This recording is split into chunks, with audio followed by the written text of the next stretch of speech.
na Copa Sul-Americana. Galo ganhou na ida, foi Galão da Massa 2-1. Agora, tudo em jogo amanhã, lá em Mendoza, na terra do vinho. Cláudio Rezende ao vivo com a gente nesse momento de agradável aqui em Belo Horizonte, viu, Cláudio? 24 graus e por aí em Mendoza, na Argentina. Eu espero que você esteja numa vinícola. Não quero imagem de estádio, não quero praça, eu quero uma vinícola em Mendoza. Ou não pode, tá? Trabalho é melhor não, né? Fala aí, Rezendão. Boa tarde, amigo. Um abraço, boa tarde, Thiago. Aqui em frente ao estádio Feliciano Gambatti, que é o estádio do jogo de amanhã. Já estamos aqui no reconhecimento do cenário, né, de todos os detalhes para Itatiaia amanhã, acompanhar de perto o Galão da Massa, nesse duelo da Copa Sul-Americana. Aqui, inclusive, estamos na entrada, onde entram os ônibus das equipes.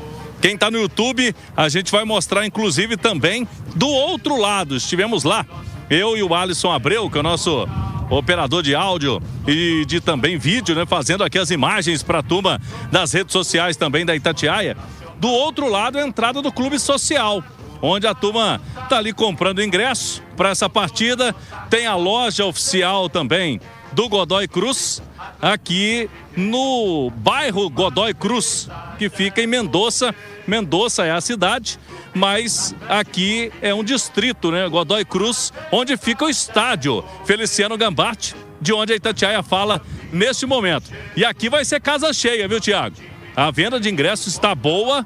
Já devemos ter aqui casa amanhã com 18 a 20 mil torcedores, capacidade máxima, até porque o Godoy Cruz fez um esforço enorme para colocar o estádio aqui pronto para esse jogo, com os testes da Conmebol nas últimas semanas, e hoje, inclusive, está tendo uma reunião ali dentro da Conmebol para os detalhes finais, já que esse estádio não recebeu nenhum jogo ainda, nem de Libertadores, nem de Copa Sul-Americana, porque ele ficou fechado 20 anos. Teve uma reforma recente. Quando o Godoy Cruz jogava Libertadores ou Sul-Americana, era no outro estádio, um estádio municipal aqui, o Malvinas, Argentina, Thiago Reis. Muito legal, viu, Cláudio? Para quem tá no YouTube, as imagens para você do estádio. Vamos colocar de novo o Antônio Tomba, o estádio em que o Atlético estará hoje. É aquele típico estádio argentino mesmo, né? Caldeirãozinho, olha lá, ó. E agora Cláudio Rezende vai ali comprar uma camisa pro Caio, filho dele, uma camisa do Godoy Cruz, pra trazer de lembrança. E pra mim, Rezendão, você tá lembrado, né? Aquela caixa daquele vinho bonito aí de Mendoza, aquele caixa. Ah, tem que ser um catenita. Caixa! Não, burro, é caixa de... Cala a boca. Meio-dia, 11 minutos. Ô, Cláudio Rezende, eu vou falar com você já sobre o jogo, possibilidades, mas eu tô recebendo aqui muitas queixas de torcedores do Atlético sobre a venda de ingressos para a Copa do Brasil. Semana que vem é o jogo de ida entre Atlético e Cruzeiro e a turma tá se queixando, reclamando, Cláudio, que o setor Intersul, que é onde ficam ali as organizadas, a venda já começou com o setor esgotado e que isso não é algo de praxe, que acontece sempre. Claro, né? O jogo vai esgotar, vai ter casa cheia, estádio lotado, mas a turma tá na bronca, viu, Cláudio? Depois o Atlético pode até se explicar, a comunicação do Galo, se há um motivo plausível para um setor que geralmente tá sempre à venda, abriu-se a venda com o ingresso já esgotado, Cláudio. É um jogo de muita procura, mas logicamente tem aí algum motivo disso ter acontecido. O Atlético com certeza vai se pronunciar rapidamente, porque é jogo para casa cheia. Semana que vem, né? Quarta-feira é Galo e Cruzeiro na Copa do Brasil, na Casa do Galo, na Arena MRV. Se hoje a gente vai ter, né, amanhã aqui na Argentina, estádio cheio, vamos ter também lá na Arena MRV, estádio lotado para esse duelo aí do Galo com o Cruzeiro. Ô, Thiago, vamos trazer o Paulo Brax, porque a gente fez a chegada do Atlético ontem, a Itatiaia com total exclusividade na imprensa brasileira aqui, na chegada do Galo ontem, e eu bati um papo com o Paulo Brax, porque o Paulo Brax, ele que esteve na última semana envolvido aí com conversas, negociações envolvendo zagueiros, né? A saída do Igor Rabelo, tá chegando o zagueiro Juan, não foi anunciado ainda. O que está acontecendo? Vamos trazer aqui na Itatiaia essa entrevista do Paulo Brax, inicialmente falando da saída do Igor Rabelo para o Fluminense. Tinha contrato até o fim do ano, mas o Atlético acabou liberando ele agora para um vínculo maior, né, no Fluminense. Os detalhes com você aqui na Itatiaia, Paulo Brax. Até bom você perguntar, Cláudio.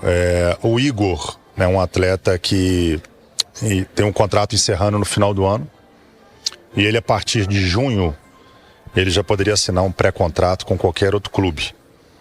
E a partir do momento que a gente decide em conjunto, com muita transparência, com muito respeito ao atleta, que não haveria uma renovação contratual, ele tem todo o direito de ouvir propostas de outros clubes. E te confesso que o Atlético já tinha aceitado uma outra proposta pelo Igor, mas ele não teve interesse em ir. Há cerca de 15, 20 dias apareceu uma nova proposta, dessa vez do Fluminense, e foi uma proposta interessante para o Igor, pelo tempo de contrato e pela questão salarial. O contrato era um contrato melhor para ele e ficamos felizes por isso.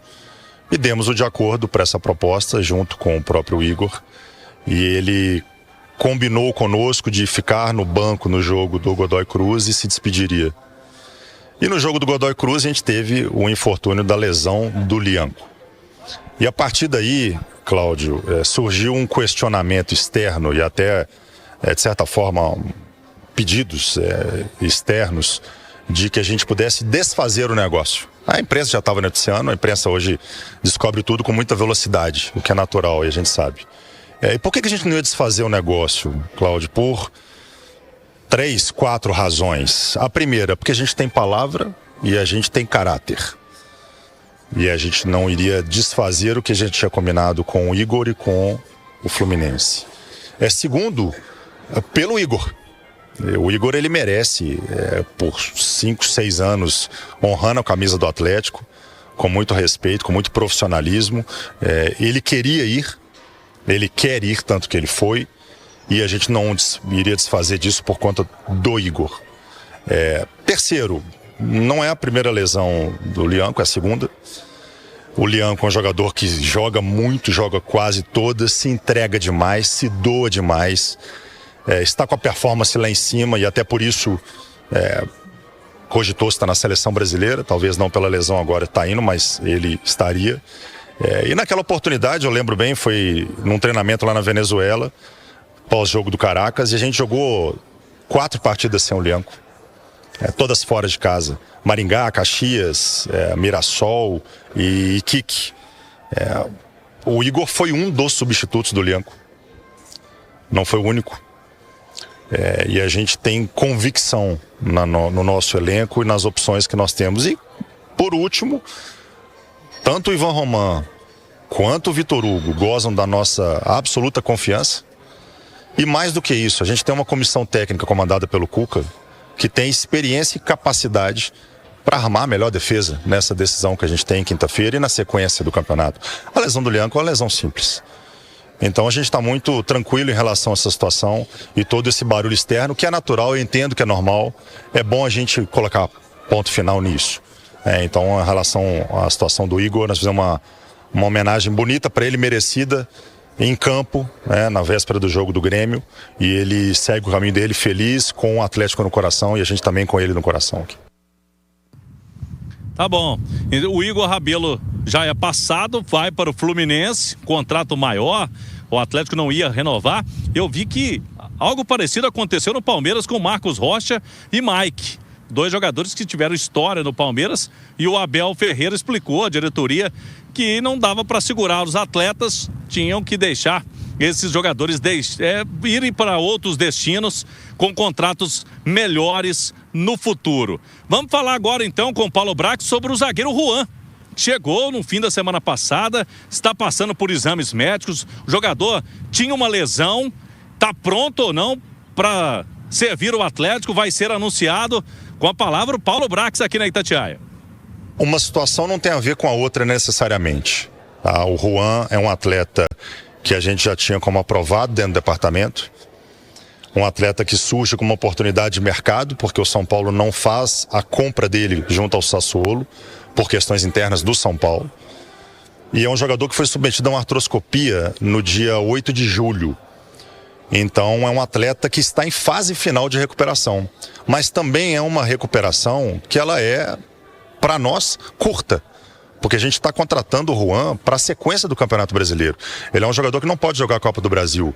Ele é um jogador que hoje ele tem essa limitação de jogar o Campeonato Brasileiro. A gente joga a decisão aqui quinta-feira, ele não poderia jogar também.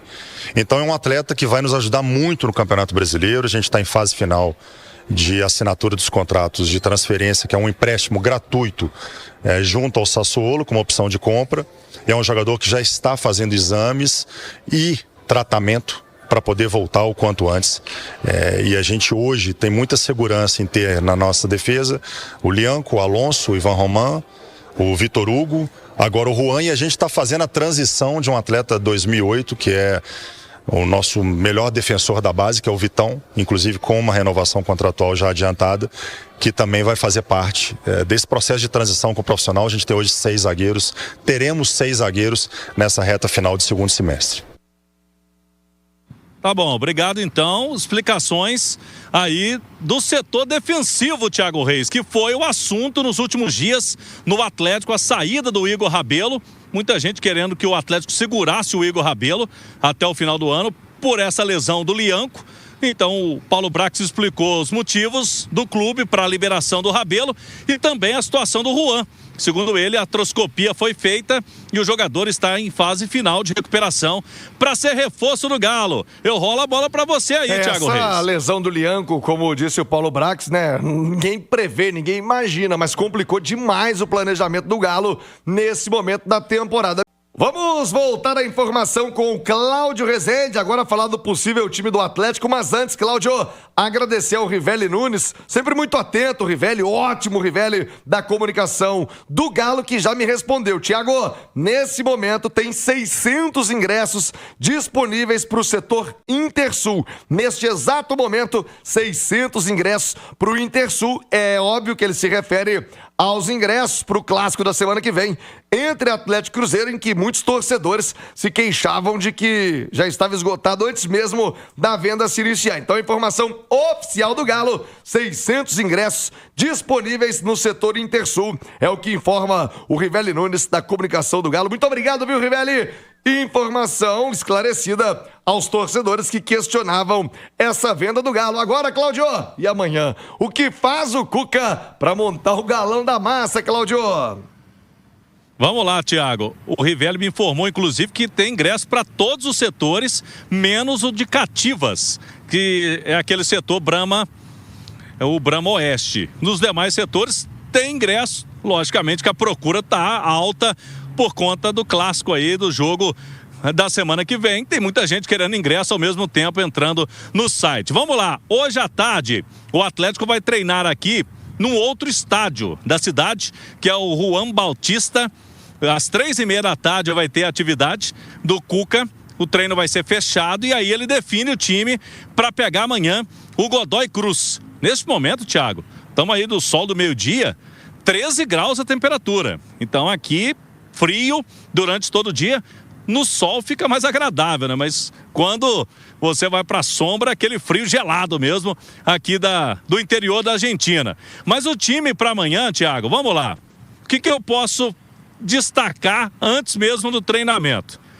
O Cuca deve mexer no sistema de defesa.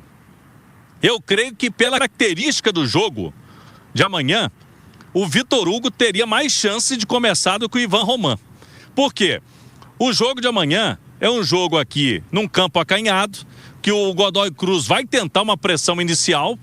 Se em BH eles ficaram naquele caicai, na catimba, quando estavam à frente, agora eles precisam de pelo menos um gol para levar para os pênaltis. Então o time da casa tem que ir para o ataque. E vai tentar o abafa, bola aérea, e o Atlético sofre com bola aérea sem o Lianco. Ficou muito claro no domingo, jogo contra o Grêmio. O Vitor Hugo é canhoto também. O Cuca não gosta muito de 2 canhotos. Ele teria que colocar o Vitor Hugo junto com o Alonso, 2 canhotos. Mas o Vitor Hugo, além de ter mais experiência para um jogo como esse aqui, pressão, campo apertado na Argentina, do que o Ivan Roman, é mais alto também. Então pode ser que o Vitor Hugo jogue. E eu coloco também uma interrogação. O Saravia não veio, segue fora. Mas o Natanael é outro jogador que vem sentindo jogos mais pesados, né, Thiago? Então será que pode colocar o Gabriel Menino por ali? O o Gabriel Menino não vem sendo titular no meio campo, mas já jogou de lateral no Palmeiras várias vezes. Você vai se lembrar, os comentaristas também. Então esse setor de defesa do Galo é a grande dor de cabeça do Cuca pro jogo de amanhã, Thiago. Ô, Edu Panzi e Ale Oliveira, o Atlético, nesse momento, vive um dilema. O Cuca, na sua entrevista pós-jogo com o Grêmio, tinha duas preocupações. A primeira, a bola aérea. O Atlético acabou tomando 2 gols dessa maneira, na chamada bola parada. A segunda é de que ele não gosta de 2 zagueiros canhotos na defesa. Se coloca o Roman, ele perde na estatura e impulsão. Se coloca o Vitor Hugo, são 2 zagueiros canhotos. Qual a solução, hein, Ale Oliveira? Eu acho que o Ivan Roman vai pagar essa conta aí, viu? Pra tentar aumentar a estatura, eu acho que ele vai pagar essa conta e o Vitor Hugo vai entrar no lugar dele. Com relação ao Natanael, já é um pouquinho mais delicada a situação, né? Porque você improvisar um jogador... O Gabriel Menino jogou recentemente ali, não como lateral, mas como ala, pelo próprio Atlético, né? E eu acho que ele faria bem essa função. Seria a minha opção, não sei se o Cuca vai fazer. Seria minha opção colocar o Gabriel Menino na lateral direita, porque o Natanael, ele, a partir do momento que ele perdeu a posição pro Saravia, e aí, infelizmente, o Saravia acabou se lesionando. O Natanael volta pro time, mas sabendo que ele é o reserva, né? Ele sentiu muito. Ele vem jogando mal, vem se mostrando inseguro. Então era uma alteração que eu faria, não sei se o Cuca fará. Do Vitor Hugo, eu também faria, porque pelo menos você aumenta a estatura. O Vitor Hugo não conseguiu jogar bem ainda com a camisa do Atlético, mas no alto acho que ele se vira bem. Pode ser um reforço, essa aí eu faria e eu acho que ele vai fazer essa também, viu, Thiagão? E aí, Edu Panzi, o ataque do Atlético, eu até te perguntaria, o Igor Gomes para dar uma encorpada nesse meio campo ou não mexe não? O Atlético segue com a mesma postura, inclusive, que teve na Arena MRV, Edu? Eu acho que vai ser um jogo parecido com o daqui de Belo Horizonte, né? Quem assistiu o primeiro tempo viu um Godoy Cruz engolindo o Atlético fisicamente, brigando mais, competindo mais. Então o Atlético precisa ter entendido a proposta de jogo do adversário. Se o Atlético for a Mendonça e não competir, ele vai ficar pelo caminho. Então é começar competindo um jogo de mata-mata na casa do adversário desde o primeiro minuto. O Cuca poderia colocar 3 zagueiros? Poderia. Ter o Vitor Hugo, o Alonso e o Roman jogando com o Natanael, e aí você teria uma cobertura maior pelo lado direito com um dos zagueiros. Você ter o Alan Franco com o Alexander à frente, você abre mão de um dos atacantes, do Rony, talvez. Põe o Scarpa pela direita, Hulk, Coelho, e o Atlético está pronto pro jogo. Mas talvez ele não coloque 3 zagueiros, porque ele não vai ter opção de banco. Se ele lança de uma vez Alonso, Vitor Hugo, Roman, qual o zagueiro que ele vai ter como opção? No caso de uma necessidade? Não tem. Então, é uma possibilidade que talvez seja descartada por conta da falta de peça que o Atlético tem hoje no seu elenco. E aí, essas possibilidades que o Alê trouxe, do próprio Menino fazer a lateral direita, aí seria uma falta de confiança do Cuca no Natanael. Pelas entrevistas do Cuca, cara, toda entrevista ele fala de Vitor Hugo e Alonso, 2 canhotos que ele não confia. Um jogo tão importante ele ia colocar Vitor Hugo e Alonso? Não sei. E eu acho que, em termos de competitividade, contra o Grêmio, o Roman competiu muito, cara. Brigou, batalhou, provocou expulsão, enfim. Não vejo muito problema nele ser escalado ao lado do Alonso, não. Eu mexeria o menos possível, tá, Thiago? Eu mexeria o menos possível, talvez o menino do Natanael, pela experiência, o restante da equipe, sem muita surpresa, com Franco, Alexander, Scarpa. Acredito numa volta do Rony pela direita, Coelho e Hulk. Não acho que o Atlético deva fazer nada muito diferente disso, não. Até porque não tem tempo para trabalhar, né? E nem 3 tantas zagueiros. peças também, não né? tem, você não tem mais de 3 zagueiros como peça. Você não teve tempo para trabalhar a equipe assim. Fazer a lateral direita para o Gabriel Menino não é nenhuma novidade. Mas você daria um recado muito duro ao Natanael, né? Eu não tenho Saravia, você é meu lateral e você não vai pro jogo. Seria um recado muito duro ao Natanael. Mas nesse momento, cara, você tem que pensar no time, você tem que pensar na classificação. Se tiver que sacrificar um ou outro jogador, a hora é agora.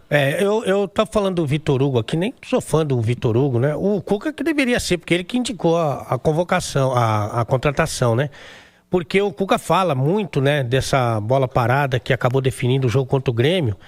E o Ivan Roman seria o responsável pelo Balbuena, pela marcação do Balbuena no segundo gol do Grêmio, né? Então, acho que pelo fato do Cuca já não ser o fã número 1 do Ivan Roman.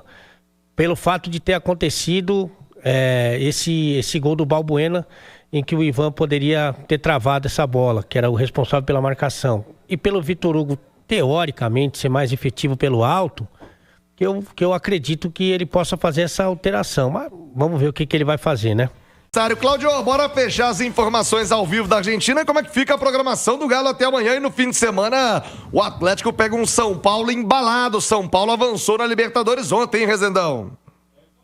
É isso aí, o Galo vai seguir direto daqui, sexta-feira, para São Paulo. O Galo não retorna a Belo Horizonte, a viagem emendada a Itatiaia também vai direto para a capital paulista, porque domingo tem Galo e São Paulo no Brasileirão. Ô Thiago, sobre essa questão aí que o Pedro Abílio destacou, porque as imagens que vieram de BH, com aquele confronto após o jogo, com seguranças privados ali da Arena MRV, com torcedores, a imprensa aqui começou a destacar que seguranças, os policiais do Brasil haviam batido nos torcedores, estavam distorcendo a informação. Eu conversei com o Duarte, que é o chefe da segurança do Atlético. O Galo, inclusive, mostrou ao Godoy Cruz, ou o pessoal da direção aqui, que foram feitos gestos racistas lá no final do jogo.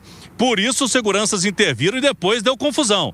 Então, começou com gestos racistas, por isso que o Godoy Cruz está falando aí para o seu torcedor para não fazer algo parecido no jogo de amanhã, para não ter mais confusão, né, Thiago? Que se resolve dentro de campo essa classificação aqui da Copa Sul-Americana, Thiago. Eu sou mais o Galo, eu sou muito mais o Galo.